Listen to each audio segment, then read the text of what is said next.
Next studio चलते हैं, जहां पे अनुपमा बताएंगे आपको कि मध्य प्रदेश में ताजा मतदान की स्थिति क्या है। ब्रिजेश जी, तो देखिए, सत्ता पक्ष न विपक्ष बल्कि निष्पक्ष चुनाव हो, इसलिए चुनाव आयोग ने एड़ी से लेकर चोटी तक का जोर लगाया। लेकिन चुनाव आयोग की मेहनत किस प्रकार से रंग लाई है, ये मैं आज आपको दिखाऊंगी ग्राफिक्स के जरिए। जी हां, वोटिंग प्रतिशत बताने वाली हूं। दोपहर 1 बजे तक का कितना वोटिंग प्रतिशत रहा है, उसकी जानकारी मैं आज आपको देने वाली हूं। तो पीछे आप मेरे देख सकते हैं कि यहाँ पर ग्राफिक्स के जरिए मैं आपको बताने वाली हूं। जहां पर अगर मध्य प्रदेश की बात कर ली जाए तो देखिए, मध्य प्रदेश में अब तक 38.96% मतदान हुआ है। तो यहाँ पर 1 बजे तक का ये वोटिंग प्रतिशत मैं आपको दिखा रही हूँ। 6 लोकसभा सीट जहां पर दूसरे फेज में लोकसभा चुनाव की शुरुआत हो चुकी है। सुबह 7 बजे से वोटिंग शुरू हो चुकी है। अब बात कर लेते हैं कि आखिर वो कौन कौन सी लोकसभा सीटें हैं जहां पर वोटिंग प्रतिशत कितना है, उसकी जानकारी भी मैं आपको ग्राफिक्स के जरिए बता देती हूं। तो देखिए, सबसे पहले अगर रीवा लोकसभा सीट की बात करें तो यहां पर 31.85% मतदान हुआ है।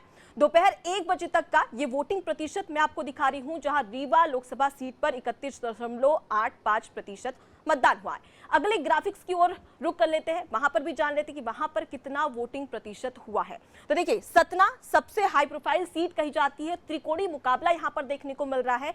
वर्तमान विधायक का वर्तमान सांसद से मुकाबला और बहुजन समाज पार्टी के नारायण त्रिपाठी यहां पर कड़ी टक्कर देते हुए भी नजर आ रहा है। फिलहाल वोटिंग प्रतिशत आपको दिखा देते हैं। देखिए, 40.83% यहां पर मतदान हुआ है। यानी कि जितना बड़ा दिलचस्प मुकाबला देखने को मिल रहा है, उतनी ही दिलचस्पता के साथ में तमाम जो मतदाता है वो अपने मताधिकार का प्रयोग करते हुए नजर आ रहे हैं।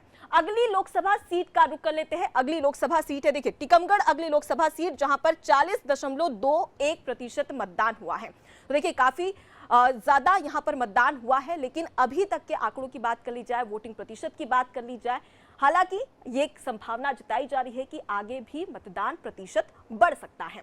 अगली लोकसभा सीट का रुख कर लेते हैं। अगली लोकसभा सीट कौन सी है वो भी मैं आपको दिखा देती हूँ। देखिए, दमोह लोकसभा सीट, जहां पर लोधी वर्सेस लोधी का मुकाबला है। कौन जीतेगा कौन हारेगा ये तो आप तय करेंगे, लेकिन वोटिंग प्रतिशत हम आपको दिखा देते हैं, जहां पर 37.57% मतदान हुआ है। हालांकि दमोह की जो जनता है उनमें उत्साह थोड़ा कम देखने को मिल रहा है। ऐसे में आप अपने घर से बाहर निकलिए। दमोह की जनता से अनादि टीवी के द्वारा अपील है कि अपने मताधिकार का प्रयोग अवश्य करें और मतदान जरूर करें। अगली लोकसभा सीट का रुख कर लेते हैं। अगली लोकसभा सीट है होशंगाबाद।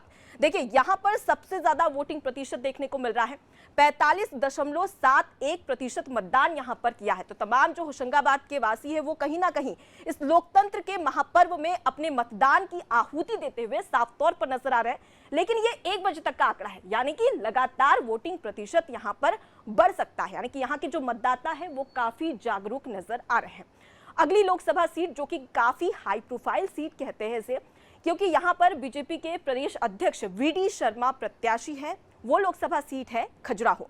देखिए, यहां पर 37.89% मतदान हुआ है, जो कि अपने आप में कहीं ना कहीं यहां पर बीजेपी को सिर्फ एक बात का डर था कि कहीं वोट प्रतिशत में गिरावट ना देखने को मिले, और इसी का प्रयास किया जा रहा था।